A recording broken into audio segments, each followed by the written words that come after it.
Hey everybody, how y'all doing today? My name is Tay, and welcome back to my channel, Inspire Me, where I talk about current or relatable topics, all from a godly perspective.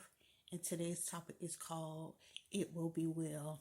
It's actually based on my scenario, and I wanted to relay this message to other people as well who might be in this mindset. Recently, somebody, I guess they thought I was somebody else, so they saw me and they was pretty much saying, "Get your husband." I'm like, who, me? I don't have a husband. Let's continue the conversation, brief conversation, and that was it. But once he left, I was thinking of when they said, go get your husband. I don't know if that's exact words. That's pretty much what they were saying, like, go get your husband or can you get your husband. It was something in that nature. So, like I said, I was thinking about what they said. And I was like, probably should have said, I don't got a husband right now because, like me, if you see my channel, like, I'm big into saying, like, death in life is in the power of the tongue. So I should have said, like, I don't have a husband yet. That's all I was thinking. But it's like, when I replayed that scenario, I was thinking, isn't there a scripture where God, like, says, go get your husband or something like that? Lo and behold, I looked it up and I started reading it again. And that's pretty much going to be the go to scripture. And I'm going to do a bit of summarization as well as, like, reading, like, parts that are very important to me. So this is, like, very long. It's actually going to come from John, the 4th chapter, verse 1 through 26. All right, so the first beginning, I'm just going to be our summarization. Before I get into that, when I was in the world, I really didn't have an issue with getting a person that I liked. I'm not trying to say I got any man I wanted, but even right now, it's a brain aneurysm. I'm still a very beautiful woman, but it's like I lean more on my inner beauty now than then. Back then, it was like all outer beauty, all outer beauty. Now I still do outer beauty now, but it's like I want my inner part to shine forth more, and you can see my outer beauty more by my inner beauty, if that makes sense. So yeah, I lean more on that. Sometimes I'll be thinking to myself, like, when God do bless me with the future spouse, like certain things be in my mind. I'm not sure if I'm the only one. So if you want to, you can write in my comment section, or even if you don't want to share it, it's okay. But I don't know if I'm the only one that have, like, mindsets, like a person that's single, should I say, that have these mindsets and they want a spouse that said, like, why I'm eating my future spouse, is he gonna like this about me, or is he gonna be turned off by this, or this and that. So, like, certain things, like, even though me being disabled is not your factor to me, it's really not. But sometimes things like that do play in my mind, like, will he be okay? And not saying that God's not a healer, or not saying that I just believe he's sorry for doing anything, because it don't. You feel me? I want to try, but I want to do this and that. I still do it. But, just certain things that be in my mind and head and stuff like that. So, yeah, that's pretty much what the scripture, and it's like God was answering me through the scripture. All right, I'm just going to give you some sensation. Okay, after Jesus was talking to the Pharisees, he pretty much had to go to another city. And he had to stop by, was it Samaria? So he left Judea to Galilee, and he had to go through Samaria. For the first thing with this, what God gave me a revelation. Back in the past, I wanted, well, I can say husband there, but let me just say boyfriend. I wanted somebody who I was interested in to be in that same, like, facility as me. I didn't do long distance relationships. I didn't want nobody away. I don't care who's in the same city. If you live miles away and all this stuff, it's like, yeah, that's not gonna work for me. But, like, the past few years, I was like, I don't mind, having a husband, meeting a husband that lives, like, another state or another city. We meet, and then then I either go up there or he come up here like that. But I'm just saying, like, we initially meeting, I don't mind that now. And I also, like, heard different testimonies about how people met their spouses, like, who live in another state as them, another city as them, even another country. Now, as far as me, I don't want another country, and that's just my preference. So please, God, honor my request. But I heard testimonies about that. I'm content with, if that's how God blessed me with my husband. And it says Jesus had to go through Samaria first. He could have went any other way, but he had to stop by Samaria. So what God was telling me, your husband is gonna find you, or even if it's a man looking for a woman's not supposed to find a man. If you're a man, God will lead you where to go. You could be way in another state. Your wife could be way in another state and put y'all in the same path. Like one testimony, this female, she lived in the U.S. So in the U.S. and she was just going out of the country on a vacation. Even though I think she was born there, but she was just going for a vacation. Lo and behold, this was she met her husband. So she probably thinking like her husband is somewhere in the U.S. or somewhere in in her state, but her husband's way overseas. So what I'm trying to say is how Jesus had to stop through Samaria. He could have went another way to Galilee, but he had to stop by through Samaria first. So like believe me, God will put you in the right path so you all can meet. Your spouse, your husband is gonna be able to locate you.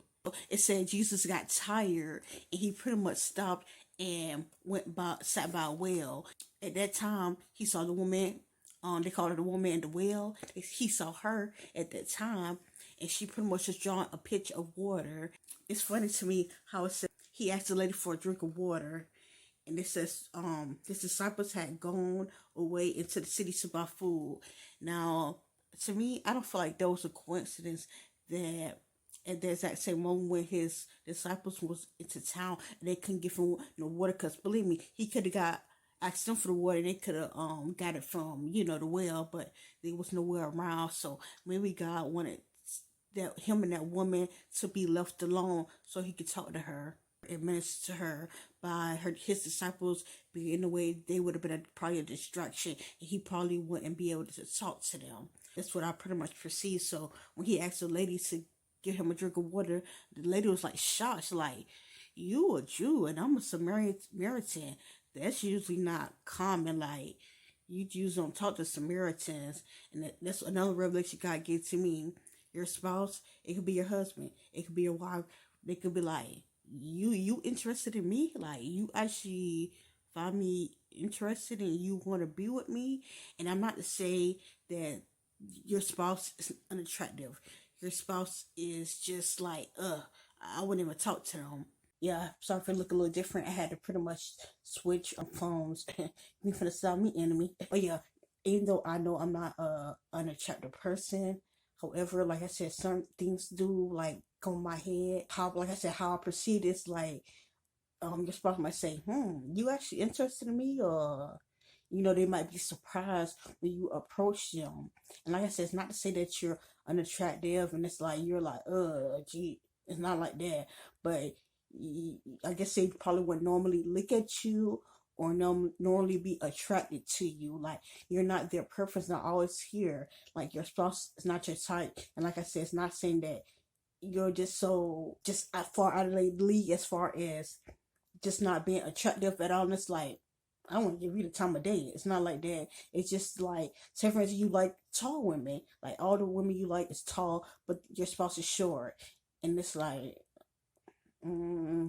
all the women that I'm really attracted to is tall and you're short. So, but it's not like, short women. Hopefully nobody ain't like that. But yeah, so that's what I perceive from that. So this is, I'm read this part. This is Jesus actually speaking. All right, so after the lady, pretty much said like, "You a Jew? I'm Samaritan. I'm surprised you even talking to me." So that's when Jesus answered and said to her, verse 10, "If you knew the gift of God and who it is who says to you, 'Give me a drink,' you would have asked him, and he would have given you living water." Now, pretty much what Jesus pretty much revealed to me, you say it to your spouse, or when you have the idea, because you might not actually say it to your spouse, you might just say it in your head like, I'm surprised he actually. And it's like God downloaded to me, like, if you knew I was your God ordained spouse, if you knew this was the spouse that God put love in their heart for you, you wouldn't be asking that question. You would know. That's what God downloaded to me. So you don't have to think like, this person actually interested in me, or this person, if that's your God ordained spouse, they're already gonna have love for you. They're already gonna be interested in you.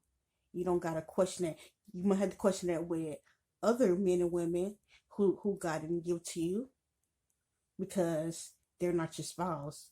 They might be with you just for one reason only, or for other reasons. People do things for so many reasons, not even just for that right no more. Sometimes it could be just for convenience, or could they want to be lonely, or just to use you.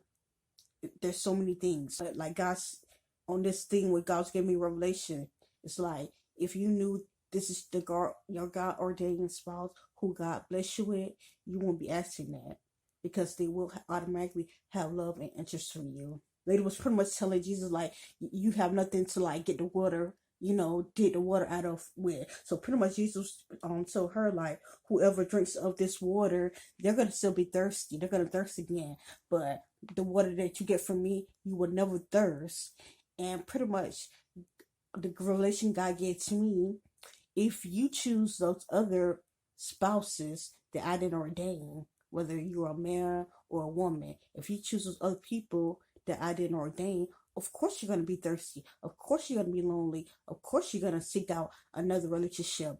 Of course you're not going to get what you want out of this relationship because it's not ordained. You're going to still be thirsty. And like I said with me in the past, in all my relationships, I was still thirsty, whether I was in a relationship with them and I just wasn't happy, I just wasn't fulfilled, or I wanted a relationship and I didn't get that. It was just, one thing, or whether it was, I was never filled. It was always a lack. And that's pretty much what God revealed to me in the scripture. But however, if the water that I give you, you won't thirst some more. So what God is saying, the person that I bless you with, the person that is ordained by me, you don't have to pretty much have to question their loyalty or question about them or question their intentions because I sent them, because they're ordained. You will never thirst again. Now, let me make this clear before I even finish up with this. Now, I'm not saying, before you get your spouse, be doing all this stuff like praying and different things and you get them. And then all of a sudden when you get them, you just stop totally what you did to get them. Please, that's why a lot of people make a mistake. That's just like a person that could be a relationship before they get a relationship. They be just now nice, and I'm not talking about like just a provocative and all this craziness. I'm just talking about dressing nice, classy, but nice, fixing yourself up every once in a blue moon. But it's like time you get your spouse, it's like, oh, you get comfortable now. It's like you forget to take care of yourself. You forget to dress up, do your hair, do your nails. And I'm not saying that life is all about that. You got to do that 24/7 every weekend. I'm not saying anything like that. But what I'm saying is every once in a while, you do need to take care of yourself. You do need to dress up. You do need to fix yourself up. Don't get complacent. So once you get your spouse, once you get him or her, don't get complacent. You still pray and fast. Just the exact same way you did before you got them. You need to continue to do that. When they're God ordained to, they're going to be on fire for God as well. So the exact same way you're trying to win souls, the exact same way they're going to be winning souls if they're God ordained. And if you waited for them at that right time. So that's the revelation that God gave to me. Like that's pretty much what a woman said. I don't want to be thirsty no more. Like I want that type of water that you got. I don't want to be thirsty. So that's when Jesus said, "Go get your husband." Now that made me think like, why would Jesus say, like this is not a coincidence? Why would Jesus automatically tell the lady, "Go get your husband"? And it's not to say that God didn't know she didn't have. But what if she actually did? What was he going to say to the husband? Oh, your wife needs living water, and so do you. Or it's a reason that Jesus asked that. So when Jesus said, "Go get your husband," and the lady did tell you, said, "I don't have a husband," and Jesus had to tell her pretty much like, "You're right, because you had actually 5 husbands before this, and then the one that you with right now, it's not your husband. So that's pretty much why I named it as well, because before I had the name, I thought about the topic. I said, okay, yeah, this would be a good topic, but I still didn't have the name. So I was reading another scripture. It could have been the same day or the day after. And I think it said it is well. I think it said something about remnant or something, or your remnant will be well. So like me, sometimes I like affirm affirmations, so I repeated it like once or twice, and then when I repeated it, it's like it is well. And then I thought about what I read earlier, this scripture, and I said, that's what I can name it. So it's like God was speaking to me, so that's why I pretty much named it that. So the download that Jesus gave me is